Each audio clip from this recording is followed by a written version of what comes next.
का सुझाव है inflation linked salary revision act. Bharat में वेजेस को इंडेक्स करिए महंगाई।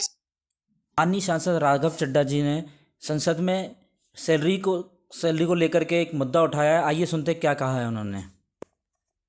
वित्तीय वर्ष 18 से लेकर वित्तीय वर्ष 26 में हमने देखा कि real wages for the salaried class में 16% की गिरावट आई। ये गिरावट का मतलब इन सालों में जितनी महंगाई थी, जिस स्तर पे महंगाई बढ़ी उस स्तर पे वेजेस नहीं बढ़ी, जिसके चलते 16% की गिरावट रियल वेजेस में देखी गई। इसीलिए mandatory wage indexation formula is the need of the hour and the government must look at it. इसके चलते तमाम फॉर्मल सेक्टर्स में corporate shops, factories, gig workers, सबको इन्फ्लेशन इंडेक्स वेज हाइक मिलेगा। और सरकार के मुलाजिम को तो मिलता ही है, हर साल डियरनेस अलाउंस मिलता है। उसके बाद आप हर कुछ सालों में पे कमीशन लागू होता है। इससे आप 20 करोड़ आबादी, which is 45% of India's total workforce, आप उसे एड्रेस कर पाएंगे। सर, इसी के साथ साथ मैं बताना चाहता हूं कि दुनिया के कई देशों में यह पहले से ही लागू है।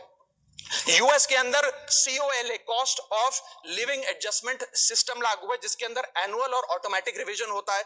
जर्मनी के अंदर हर 18 से 24 महीने के अंदर महंगाई के अनुसार सैलरी बढ़ा दी जाती है। जापान के अंदर शिंटो मेथड यूज होता है, जिसमें annual inflation index wage hike दी जाती है।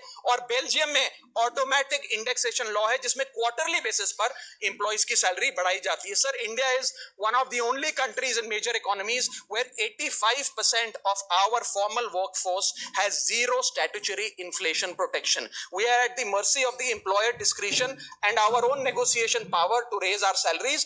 इसके साथ साथ मुझे लगता है कि एक minimum increase based on inflation होना चाहिए।